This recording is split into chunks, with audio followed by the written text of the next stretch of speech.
बीना law academy channel में आपका स्वागत है।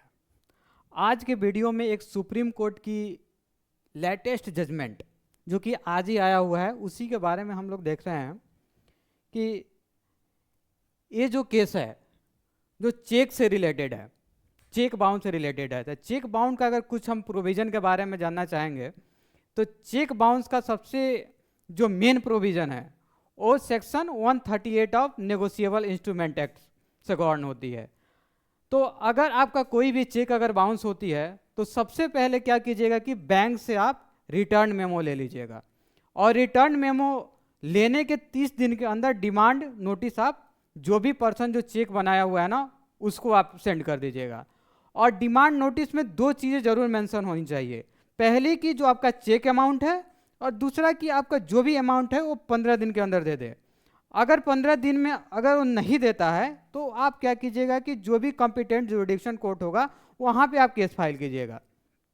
तो इस केस में आइए हम देखते हैं सबसे पहले क्या बात है कि ये जो केस का नाम है कावेरी प्लास्टिक्स वर्सेज महदूम बाबा बहरुद्दीन नूरुल। इस केस में क्या है कि मामला 1 CR का है। 1 CR मामला जो चेक बाउंस हो गया उसके बाद क्या किया कि जो भी कंप्लेनेंट था कंप्लेनेंट ने मेट्रोपॉलिटन मजिस्ट्रेट के पास कंप्लेंट किया। तो फिर उसके बाद जो एक्यूज्ड पर्सन था तो एक्यूज्ड पर्सन ने क्या किया कि डिस्चार्ज पिटीशन फाइल किया मेट्रोपॉलिटन मजिस्ट्रेट के पास। लेकिन मेट्रोपॉलिटन मजिस्ट्रेट ने क्या किया कि डिस्चार्ज पिटीशन को रिजेक्ट कर दिया। तो फिर रिजेक्ट करने के बाद जो एक्यूज्ड पर्सन था वो क्या किया कि हाई कोर्ट गया। हाई कोर्ट ने क्या किया कि जो कंप्लेंट था जो कि कंप्लेनेंट ने फाइल किया था उसको रिजेक्ट कर दिया। और फिर जब रिजेक्ट करने के बाद क्या किया कि जो अपीलेंट था जिन्होंने केस फाइल किया था वो क्या किया कि सुप्रीम कोर्ट में अपील किया।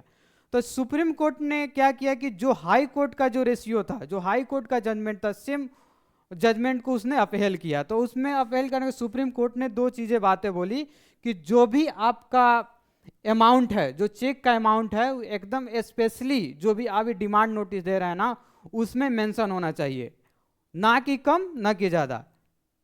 और दूसरा चीज़ कि अगर आपका इंटरेस्ट अमाउंट भी है ना उसमें भी डायरेक्ट आप मेंशन नहीं कीजिएगा डिमांड नोटिस में, उसको अलग पैरा बना के आप इंटरेस्ट अमाउंट को फिक्स बोल सकते हैं कि इतना इंटरेस्ट अमाउंट हुआ, इतना % इंटरेस्ट अमाउंट हुआ जो आपको देना है। लेकिन आप डायरेक्ट जो उसमें नहीं मेंशन कीजिएगा कि जैसे आपका 1 CR का मामला है तो 1 CR ही आप मेंशन कीजिएगा, नहीं तो फिर आपका कंप्लेंट रिजेक्ट हो जाएगी और फिर आपका पैसा नहीं मिलेगा।